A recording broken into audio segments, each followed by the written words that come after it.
Varicose veins కి సరైన చికిత్స కోసం సంప్రదించండి ఎవిస్ హాస్పిటల్. నమస్తే రమగారు. నమస్తే జయ. రమగారు, వసంత పంచమి ఈ రోజు యొక్క విశిష్టత. మాఘమాసం రాబోతోంది కదా. అవును. మాఘ శుద్ధ పంచమిని వసంత పంచమి లేదా శ్రీ పంచమి అంటారు. శుద్ధ పంచమి ఉన్నది.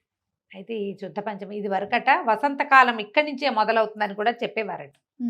ఎప్పటిదో మన ముందు చాలా తరాల ముందు, చాలా కాలం ముందు ఇలా జరిగేది. క్రమంగా మనకి ఈ ఋతువులు అవి అవతలకి జరగటం మొదలుపెట్టి మనం దీన్ని వసంతం అనకుండా మాఘం పాల్గొనడం కూడా ఇందులోనే ఉంటాయి. మనకి మాఘము పాల్గొనము శిశిర ఋతువుగా చెప్పుకుంటాం మనం. ఆకురాలు కాలం అంటారు కదా. ఇప్పుడు ఆకులు రాలిపోయి మళ్ళీ ఆకులు వసంతంలో చిగురిస్తాయి. ఆకురాలు కాలాన్ని అన్ని చిగురొచ్చే కాలం. కానీ ఇది వరకు ఈ కాలమే అదిగా ఉండేదట. ఎప్పుడో ఇప్పుడు ఈ మధ్యకాలంలో కాదు, అది కొన్ని యుగాలు అనకూడదు, వందల వేల తరాల క్రితం, బహుశా వందల తరాల క్రితం అట్లా జరిగేది. అందుకని దీన్ని వసంత పంచమి అని చెప్పేవాళ్ళు. సరే, ఏదైనా కానీ దీన్ని వసంత పంచమి లేదా శ్రీ పంచమి అంటారు. సరస్వతీదేవి ఈ రోజున జన్మించింది అని చెప్తారు కథ. సరస్వతీదేవి జన్మించిన రోజు. సరస్వతి అంటే జ్ఞానస్వరూపిణి.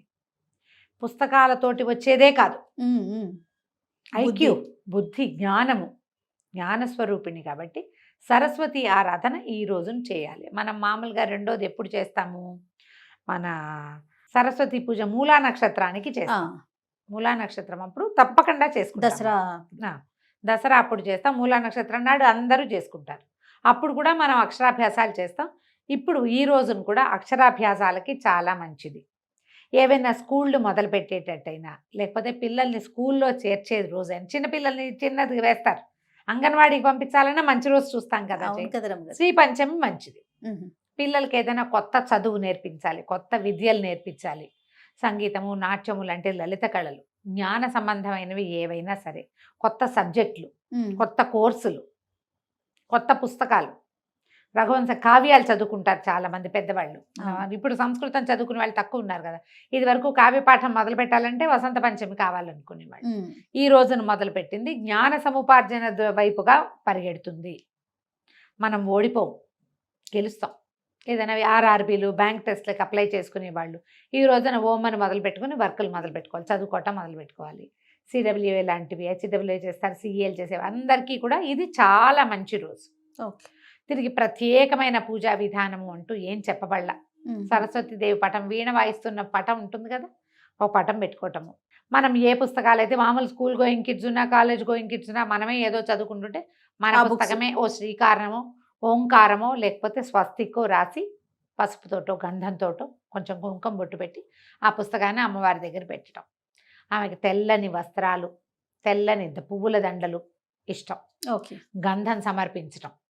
తెల్లటి గంధం దొరుకుతుంది కదా, శ్రీగంధం.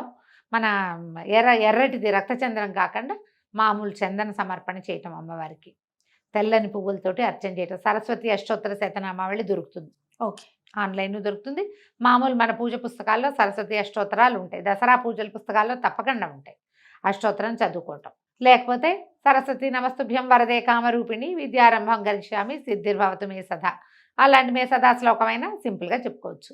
యాకుందేందు తుషారహార ధవళ అని అమ్మవారిని, ఆమె అందంగా ఉంటుంది, ఆమె సౌందర్యాన్ని వర్ణించేటువంటి ఆ శ్లోకాన్నైనా చెప్పుకోవచ్చు. సమీపంలో ఎక్కడైనా సరస్వతి దేవాలయాలు ఉంటే మనం ఏదైనా ప్రత్యేకమైన చదువు, ప్రత్యేకమైనది మన పిల్లలకి చేయదలుచుకుంటే కనుక, మనం చేయదలుచుకున్నా కూడా సరస్వతి దేవాలయ దర్శనం అద్భుతమైన ఫలితాన్ని ఇస్తుంది ఈ రోజును చూస్తే కనుక. మనకి ఉంది వర్గల్, ఒకటి హైదరాబాద్ దగ్గరలో వర్గల్ ఉంది. తర్వాత జ్ఞాన సరస్వతి అమ్మవారు బాసర్లో ఉన్నారు. ఎక్కడికి వెళ్ళలేము, తలుచుకుని దండం పెట్టుకుందాం. తలుచుకుని దండం పెట్టుకోవచ్చు కదా. మనకి ఏ స్టార్టింగ్ లేదు, ఏమీ లేదు, ఏది మొదలు పెట్టట్లేదు. అయినా కూడా సరస్వతి పూజ చేసి పిల్లలతోటి ఒక నమస్కారం చేసుకుంటే పెరుగన్నము, కొబ్బరన్నము అలాంటివి నివేదన చేసుకోవచ్చు. తెల్లటి పాయసము, పాల పాయసము చేస్తాం పంచదారతోటి, అట్లా పాయస నివేదన కూడా చేసుకోవచ్చు. ఏవైనా పుస్తకాలు పంచిపెట్టచ్చు, రాసుకునేవి, చదువుకునేందుకు ఉపయోగపడే సాధనాలు, ఎవరికైనా దానం చేయొచ్చు. మనం ఇప్పుడు ఎవరికైనా ఇవ్వాల్సి వస్తాము, ఈ రోజున ఇవ్వచ్చు. అవన్నీ మనకి ప్లస్ అవుతాయి, పాజిటివ్ ఎనర్జీ. అలా ఏదైనా చేసుకోవచ్చు. మనం మాఘ స్నానాలు మొదలు పెట్టుకుంటాం. మాఘమాసం తొలి రోజు నుంచి తలస్నానం చేస్తాం. తలస్నానం చేయాలా, మామూలు స్నానం చేయాలా, చాలామంది అడుగుతున్నారు. మాఘంలో ప్రతిరోజు శిరస్నానం మంచిది. అవును. చేయలేని వాళ్ళు మామూలు స్నానం చేసి పర్వదినాల్లో శిరస్నానం చేయండి. ఆదివారాలు, మాఘ ఆదివారాలు, ఈ వసంత పంచమి, రేపు ముందు ఒక రథసప్తమి వస్తుంది, ఇలాంటి ఏకాదశి, పౌర్ణమి, అలాంటప్పుడు శిరస్నానం మామూలు రోజుల్లో కంఠ స్నానం చేసినా మంచిదే. ఓకే. పొద్దున చేసే సూర్య నమస్కారంతో పాటుగా కొంచెం ఎండెక్కాక సరస్వతి పూజ చేసుకోండి శ్రీ పంచమి నాడు. మనకి ఏ చదువులు లేవు, పిల్లలు చదువుకునే పిల్లలు లేరు, అయినా సరే సరస్వతి పూజ మంచిది. మనకి రేపొద్దున ఏ అల్జైమర్సో ఏ డెమెన్షియానో ఏమిటో రాకుండా జ్ఞానం మనకి దాని మీద అంటే మా మెదడు మీద మనకి కంట్రోల్ ఉండేలాంటి అవకాశాన్ని ఇస్తుంది. సరస్వతికి సంబంధించిన స్తోత్ర పారాయణ చాలా మంచిది. ఎప్పుడు మనకి జ్ఞానం అవసరమే కదా జయ. మరి చివరి వరకు ఎప్పటికీ జ్ఞానం అంటే చదువు ఒకటే కాదు కాదు కదా, కదా. మీరు మొదటే చెప్పారు కదా. అన్ని రకాల వాటికి ఇది ఉపయోగపడుతుంది. కాబట్టి ఈ పర్వదినాన మనం చేయవలసిన విధి విధానాన్ని పాటించడం మంచిది, శుభస్కరం. నమస్తే. నమస్తే జయ.